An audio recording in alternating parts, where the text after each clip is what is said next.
Liz. And I'm Cal. Together we are She Can. And this is Spill the Prosecco.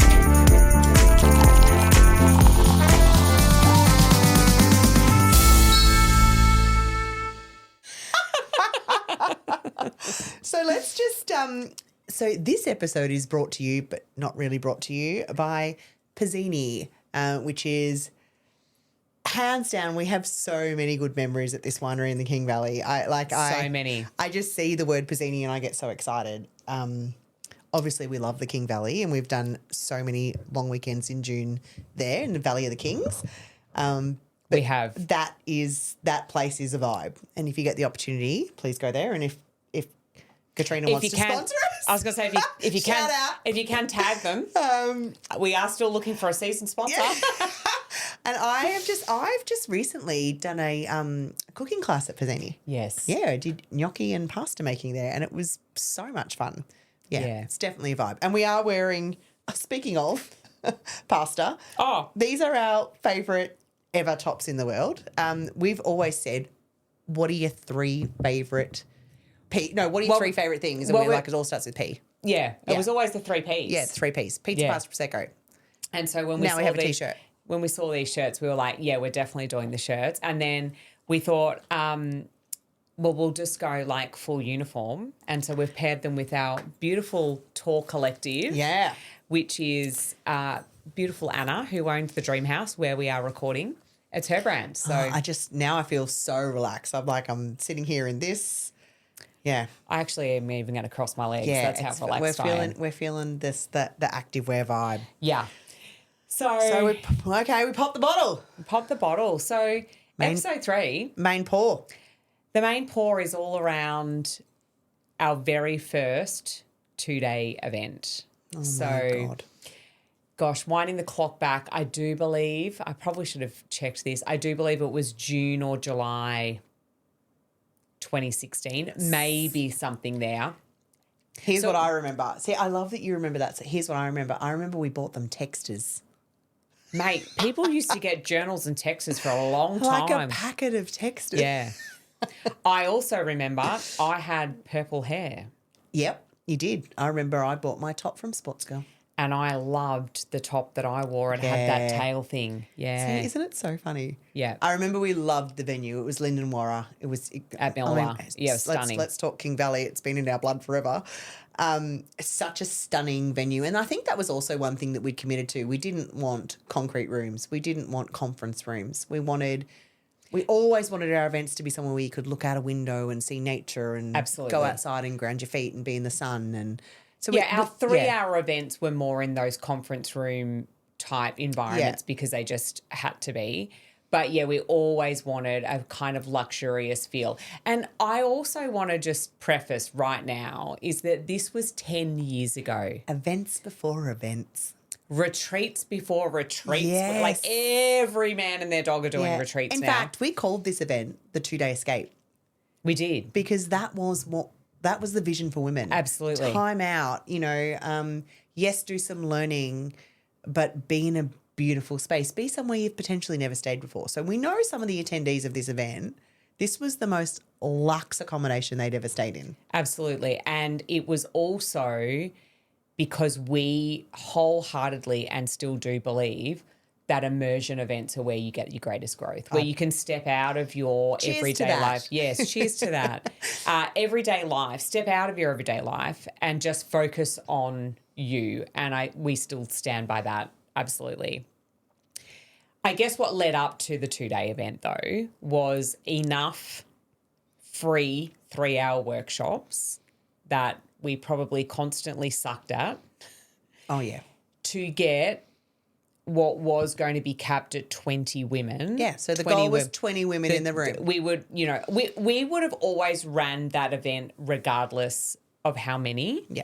But our goal was 20. And again, we weren't numbers professionals.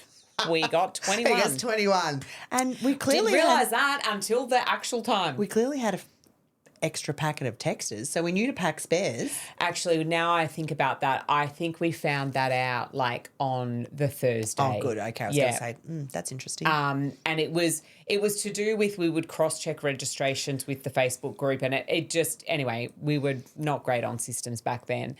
And so we had 21. 21, which 21. For love an uneven number. It's not how we work at our best, but we had two beautiful friends that volunteered to support us. So lucky. And they were incredible. But we had 21 women say yes to, again, an event that we would share at the free workshop, but had never ran, didn't know what it was going to be. We knew it was going to be 2 days. It was going to be a nice venue. We're going to do some stuff. We're going to do some stuff. Do some stuff's a great way to know, like, because we said at the free workshop, this is what we'll cover. But we certainly didn't have it written. No. But I think we built so much trust in our facilitation that at that point we knew kind of what we wanted to deliver. And if that didn't actually happen, then it didn't really matter. Yeah, and I think that there was a big element here, and I think just piggybacking on you saying about facilitation, we had been to a major event, and it was called Amplified Living, and that was all very true. And this was years before, but we'd never really put into practice facilitation, and this is where we had lots of templates of learning facilitation and building trust in your room to get to vulnerability, and getting your room to open up and share, but how you do that gently versus going for the jugular, which there was elements of us that absolutely did the jugular. Without question. But I know that this was our first opportunity to put those learnings into practice to work a room. Yes. Yeah. Yeah. And so, it was a sold out event. Yeah. We were so excited. I know. We were completely underprepared in the responsibility that we would feel midway through that event. And there was just incredible moments of, fuck, we're really doing this. Yeah. Like, oh my God, we're in it. Yeah. And that worked. That was fun. Yeah, that was absolutely. And so, like, really the main pour for this was the event. Yeah. But I think we almost need to go straight into Spilled Everywhere and talk about the behind the scenes and the messiness and the brilliance of our friends that were there and all of the other stuff. I mean, even keeping to time, because knowing that morning tea was arriving at 11 o'clock, lunch was from this time, afternoon tea would arrive. Like, that all was included, and we had to make sure we were at the point we needed to be before we stopped for those things. Yes. So all of that was amazing. Yes. And so it on the outside looked seamless, but behind closed doors, holy shit. So I think the big thing, I mean, there's so much. Like, if you're going to have a first event and you're just it's going to be like a bomb's dropped on you from every angle. That was this event. Release the bomb. Yeah. So I think the first thing that stands out for me is that we were not expecting what was shared in that room to be shared. No. I don't think we understood the depth of what women were carrying and then would be open to share because with of strangers. Because of the safety that we create so quickly. So I think for us, there was an element of, like, we would have held ourselves that they wouldn't have known that we weren't ready for that. But there was a lot of, like, after each session, it was like, fuck, didn't see that coming. Yeah. So like, that, oh my God. Like, do you know, every time we would step out and we would, like, morning tea, lunch, afternoon tea, etc., we would just be like, fuck, okay, didn't see that coming. Yeah. You know? And that's what we would do. So but I mean, talk about, proximity is power. They had so much access to us because we did afternoon tea with them. We sat with them at lunch.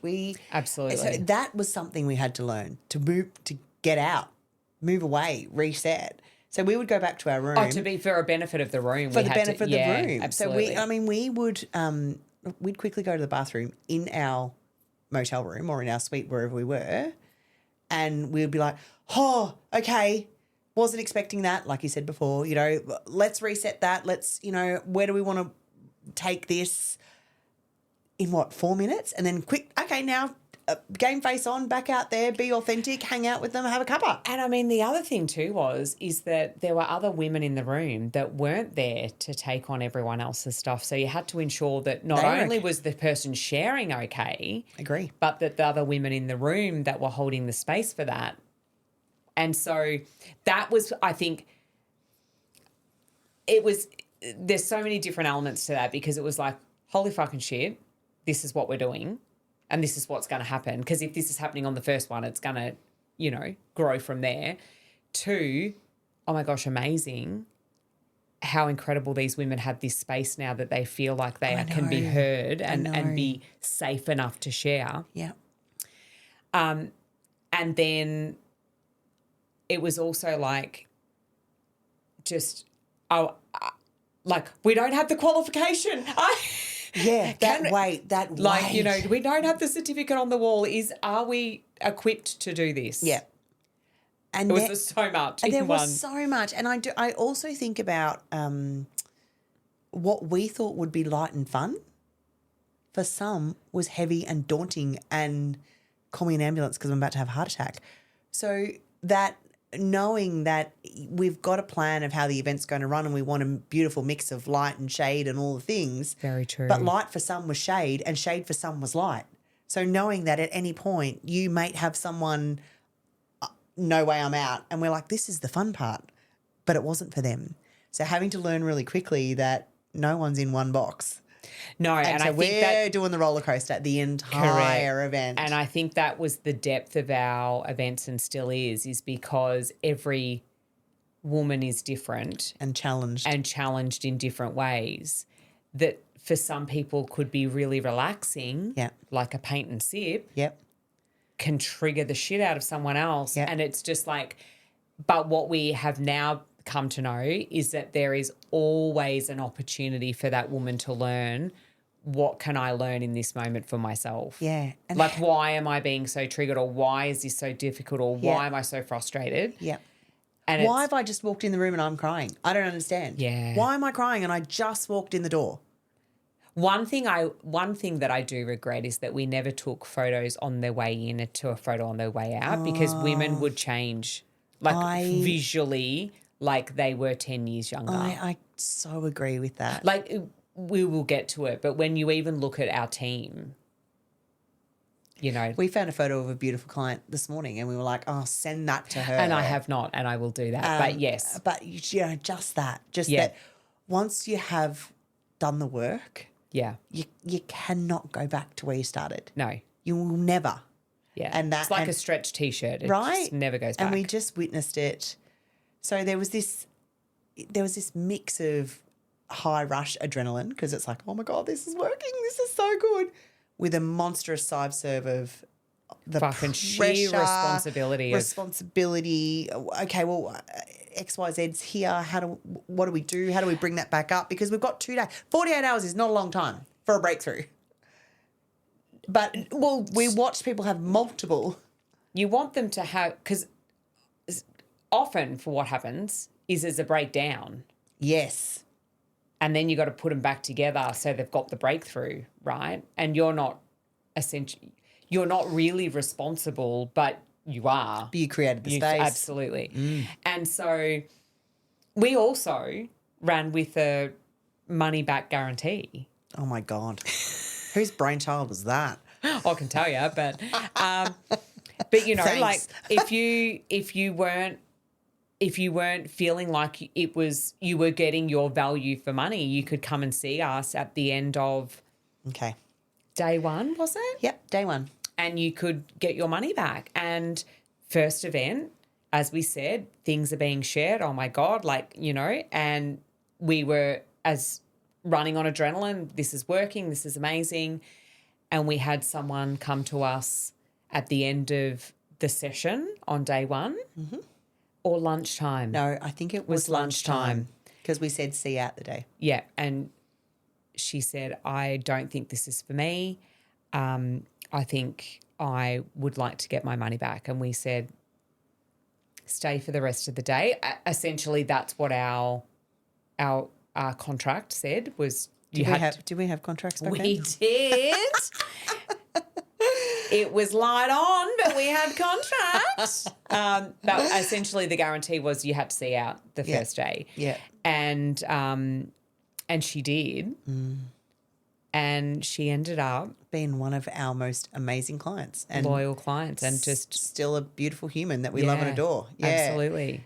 But the feeling of someone saying, I'm not vibing it, I don't think it's for me. We'd always been so easy breezy, like, of course, like, we get it. But it stings, man. We were just like, what? This is great. Like, but I get it. What are you not feeling that everyone else is feeling type thing? And then, we ended day one. Everyone would go back to their rooms. We would change and we would have a beautiful VIP dinner, which would be inclusive of drinks. And that was our thing. It was like, let's make it so luxe. Like, let's give you an opportunity to try different food, to, drink different wine, all the things that we love. That we value highly. Like, I know the podcast is called Spill the Prosecco. I know we're wearing, Prosecco T-shirts and we're having a Prosecco. But we really value beautiful food and trying different things and great service and, travel and experiencing different culture. That is really like high on both of our values list. Absolutely. And so we wanted to bring that element in. Yeah. Yeah. So what happens when you've had a day of just unpacking all of your deep-rooted stuff? Well, vulnerability hangover starts. Hangover kicks starts, in. yeah. Right? So we go to get changed and we know we also have to be the absolute best versions of ourselves for our clients, for the women in the room. And we also know part of the setup is we go into these events, we've still got young families at home, that they know Mum, Shez and Cal are not home for the weekend. So we're not accessible. But if we get the opportunity, we'll definitely give you a call and we'll check in. There was also an element of us pivoting from being the facilitators in the room to being a little bit more relaxed, whilst we're always still on, a little bit more relaxed in that VIP scenario, wasn't it? Like there was a little, like we would change clothes. Definitely. Like, so there was we wanted them to see a different level and connection of us as well. Yeah, absolutely. But we would do quick phone call. So Cal called home, perfect, great, everyone's good, everyone's great. I called home. I'll never forget this. Mum, the cat's dead. I don't even know why we're laughing. Because it was just so, are you fucking kidding me? Like what, like, and like I love my husband, but I'm like, how do you let this, like the girls, I'm the one that has to talk them through it. Like I'm just, my God. And the cat had been like, it's gross. Sorry. Warning for people that don't want to hear it, but the cat had been killed by our dogs, which is horrific for small children to see. And I just remember, it's so funny. I'm just trying to think of the cat's name. Oh my God. Humbug. It was Humbug. I'm so shit, there goes the microphone. So poor Humbug had been killed by dogs and the girls wanted to talk about it and unpack it. This is what happens when you put your kids into growth. They're okay with discussing it. And, I remember my eldest daughter saying, can we have a funeral for Humbug? And I'm like, of course we can. And I'm thinking, fuck, I've got VIP dinner in 10 minutes. And I've just got to, and so I'm sad because they're sad and I can't be there. And this is my first event. I'm away from home and, it's part of the mum world wants you to just jump in the car and go and, look after your family. And the other part is like, I'm responsible for 21 women in this room and it's my energy leads how this all works out. And so it's like, I love you for being my biggest supporter. You never ever bought into my shit, but you just basically gave me a hug. You've got 3 minutes, and you've got 3 minutes to reset and shake it off. And I do believe from memory, and correct me if I'm wrong, I don't believe that the client that said she wanted her money back had come to us yet to say she changed her mind.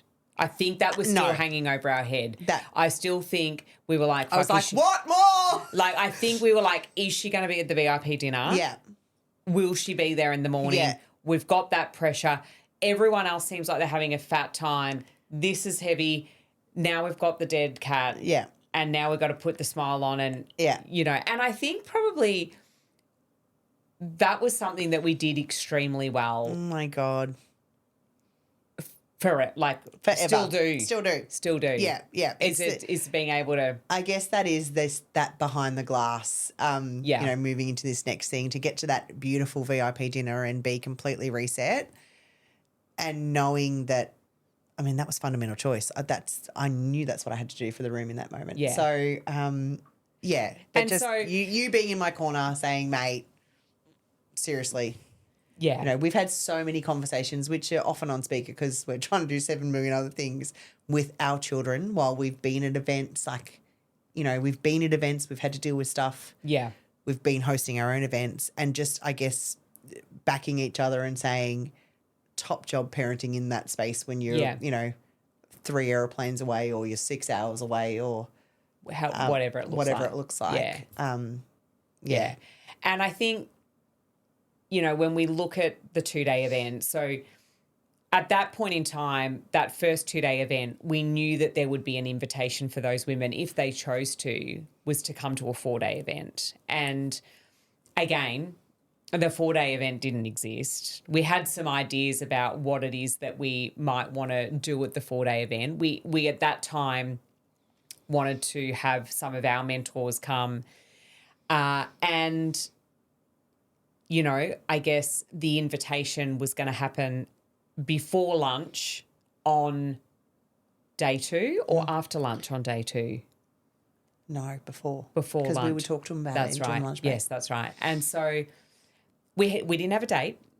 We didn't have a venue. We didn't have a location. We had nothing. And what we did was the 2-day event was going so well with the women that were there that we were like, we need to have something to offer them. I think a few in this room might come to the 4-day. Yeah, and we were like, we can't send them away from this event hoping that they'll come back to the 4-day event. And I think something we probably were challenged with in the very beginning, because we were so passionate about making such a difference in women's lives,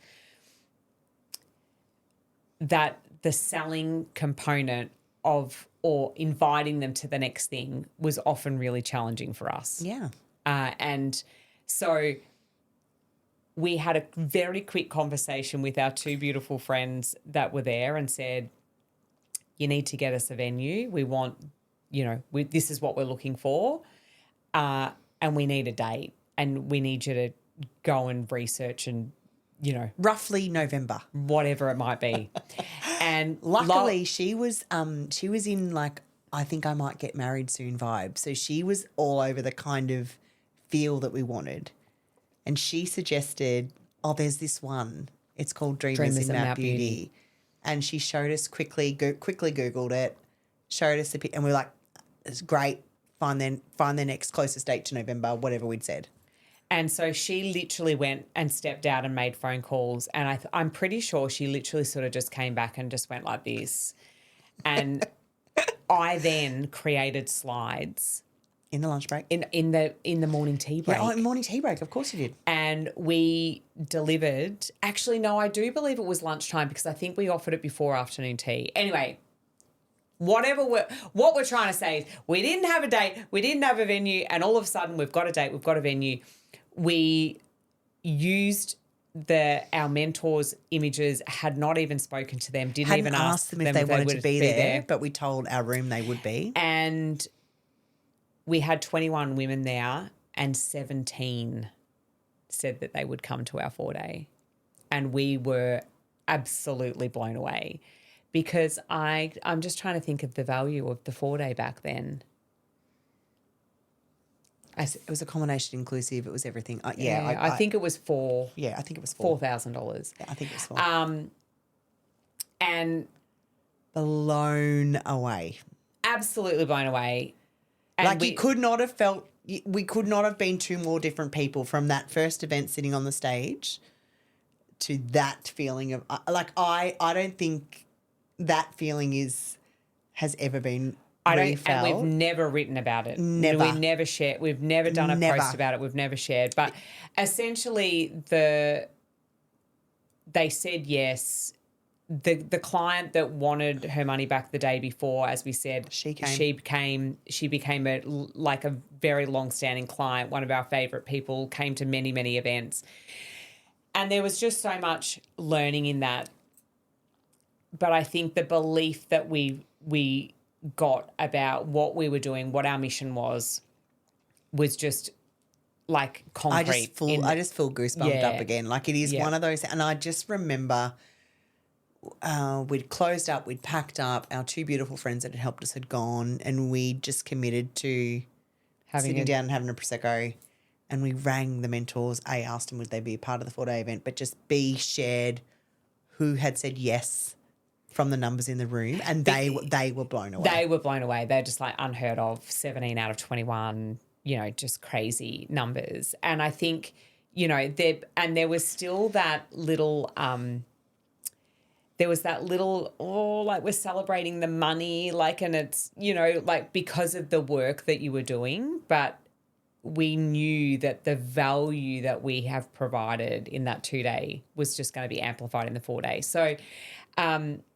I can remember sitting on those beautiful leather lounges at Linda Mora and just looking at each other, going, what the fuck just happened? And the boys said, keep going, celebrate, stay the night. But we drove home. We did drive home. But the boys were like, stay, you deserve this. There's so many hours. And it was truly the best, that feeling. And you know what is one thing that I'll never forget is that Shez and I slept, I think, for about 15 or 17 hours after that event, because what we said before, we didn't understand the sheer responsibility that we would feel. We had no idea or concept of what would be shared in our rooms, and we hadn't yet built the emotional fitness to just not take everything on. 100%. And so it literally wiped us out. Yeah, it did. It was in the best possible way. Yeah. Because if we had got paid with applause, that would have hurt way more. Yeah.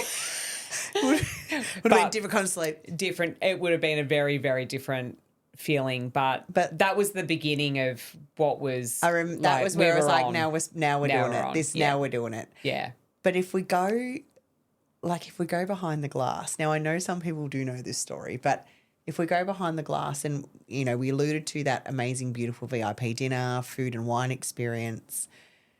If our behind the glass, let's talk about what people may not have seen while they were in event, or some of the stuff that we would deal with that our room would never know was going on, that by just sheer genius of facilitation and being able to work your room, what we were able to keep from our beautiful clients. Well, I mean, there's probably many. but the big one that comes to mind is the fact that when you run a beautiful VIP dinner, and it is for a lot of women possibly their first ever time that they have had a girls' weekend or a weekend away from family. It's all inclusive. They've already paid. They've got beautiful food. They've got alcohol.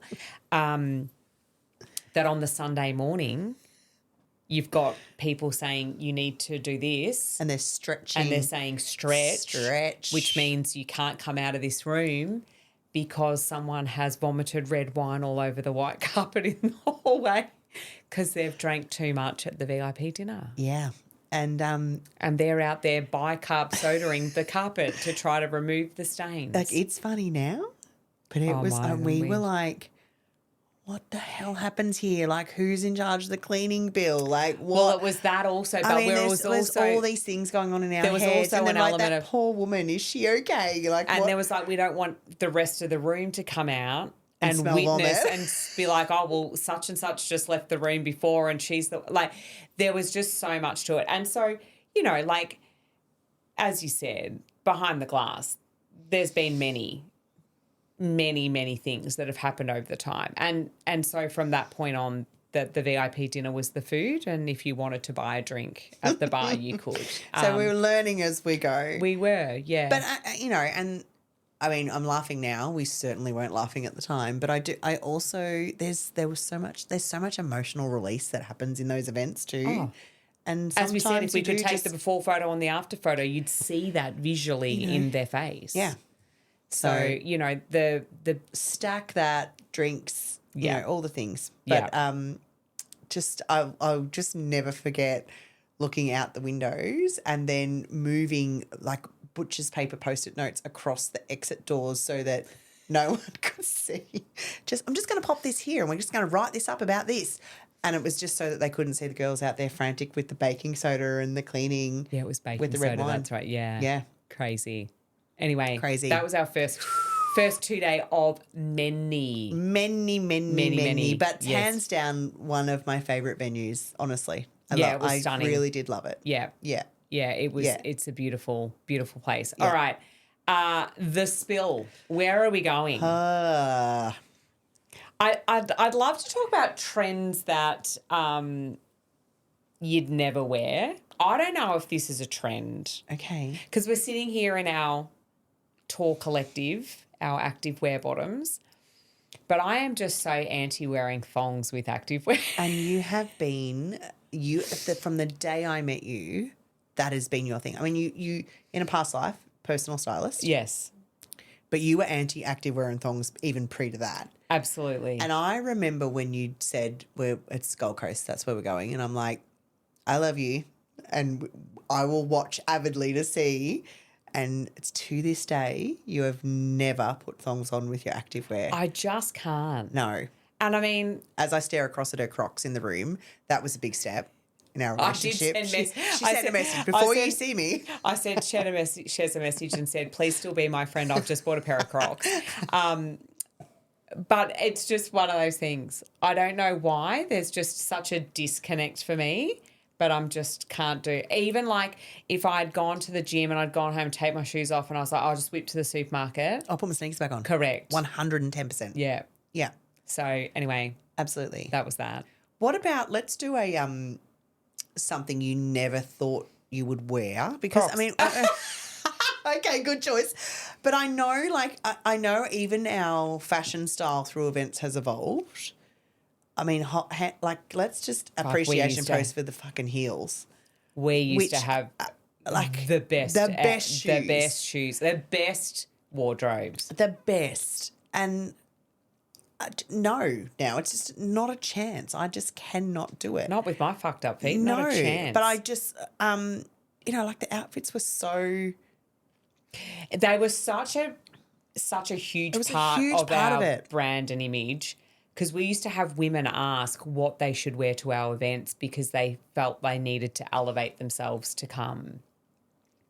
But we just can't do heels. No. I'll never forget the event that we did at Radcliffe's. Oh, it was concrete floors, and I had those stunning red Kurt Giger. Oh, my God, but amazing. Felt like I couldn't walk for a week after it. And then we would go to VIP dinner, so we'd then go back, change in another pair of heels. We would literally be in heels for about 14 hours a day across those 2 days. Yeah, no seats. No, and the second we ever put seats in our rooms, we'd sit on them. So then we had to get rid of them because we're sitting too much. That's it. Yeah. But I do, yeah. So, but of all the outfits, what's the one you regret the most? And we'll definitely have to put a photo somewhere of these. We'll find one. I don't know if I regret. I think it's interesting. You can see the themes of what we went through in our clothing, because I mean, the one at Dreamers, I mean, it's leopard. I wouldn't wear it now, but it was flowy. It was flowy, but it probably matched the venue, and it. To be honest, it was an iconic photo for a long time. It really was. There's a couple of 2-day ones. I'm like, oh God, like no, but. I don't know.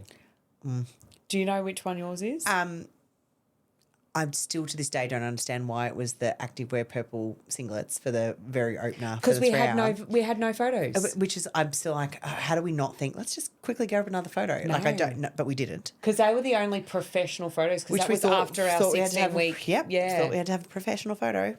Again, you don't. And then, but the leather necklace face. Oh yeah, we did that hard, solid. Oh. That lasted a while. That one. What? Biker chick face? No. So, and yeah, I think you're right. I don't regret, but I'm just like, you look back, you're like, oh my good God. And then just our hair changed so much. You've definitely put a stop to that. I was just like, go none. But yeah, it's interesting. The way that we showed up was very highly commented on by the women in our room. Yeah. Yeah. Yeah. They're probably disappointed with our shoe choice now. And it was like sitting here bare feet. But yeah. And it was a conscious choice to be dressed like that. Correct. And to me, and I know you were the same, I didn't feel on and ready to serve until I had the shoes on. Same. Yes. So there was a real transition in are you enough without the heel? Yes. Yeah. Yeah. Just changing the state. Yep. Yeah, for sure. How do you get in state? All right. Uncorked. You got a question for us? Yeah, I do. What's one thing you'd like to do more of personally, not professionally? Travel. Yeah. I know. Me too. Yeah. And I think, I don't know if you can remember this. This is like winding the clock right back when we used to do the why, and in our VIP sessions before the free workshop. And one of the things that I would always say is that I would do the round the world trip based on food and wine. But the thing was I didn't want to only eat in the really fabulous restaurants. I would want to go out and eat with the, the traditional people of that culture and land and stuff. Oh my God. And I mean, it's something that it's always still there, but even that just brought that forward. And I was like, oh my God, I've said that for like over 10 years. Yeah. Yeah, travel. And do you know what? And food and like just experiencing. And I think that's how we've obviously done a lot of profiling in our lives, and that's exactly how I do. I was lucky enough to go to Europe at the end of last year, and that was where the vibe was. I mean, I'm not here for the museum or the tourist point. I'm like, get me lost in the streets, take me to the back restaurants where I cannot read the menu in English anymore, and point at what those people over there laughing and having fun eating, and I'll just get that. Yeah. And like the most magical memories. And I mean, I absolutely love Bali and I will definitely spend more time there. I'm yet to just eat at a warung and like I'll have that thing hanging in the window. But like I love, we get to eat traditional Balinese food at the beautiful S resorts where kind of our second home in Bali. Absolutely. And they do such a beautiful job. But, I'm also mindful that I don't want to spend my time on a toilet in Bali. So I'll choose where I eat. But a real thing that we have done a lot, and we still do to this day. And I think we learnt it a long time ago. And we will go to restaurants and we will literally say to whoever's serving us, what would you choose? Yeah, what would you recommend? Yeah. And one of our favourite, obviously this is our King Valley season, one of our favourite restaurants in the world to go to is Chrismont in the King Valley. And it is always, we love Joe, the owner, shout out Joe. We will always say, you choose. And she will always say 2 questions. How hungry are you? And is there any dietaries? And we're like starving and no. So just don't feed me seafood unless you want me to die. Other than that, shellfish. But and it's been the most amazing experiences. And I was lucky enough to take friends, not long ago there for lunch. And one of my girlfriends had never ordered like that before. And she said, I will never not order like this I was going to say that's something that is rare for other people. Like they're like, that's what I want. I'm coming here for this. Yeah. And so I think when you get to expose them to a different way of ordering and a different way of trying new things. Yeah. And particularly, like our inner circle clients over the time, like the food that they've tried and I'm travel food. And that's me. I'm because I know that's where my next story comes from. I know that's where my... Yeah. Well, I'm just adventure. Don't give me stuff. I just love it. Just give me... Yeah. Don't give me stuff. Give me adventure. Give me stories. Yes. Give me stories. All right. Well, that wraps up. What are we? Episode 3. Last sip. Episode. Cheers. And next episode, we're talking about our first 4-day and the my learnings God. behind that. So until then. See you then. Bye.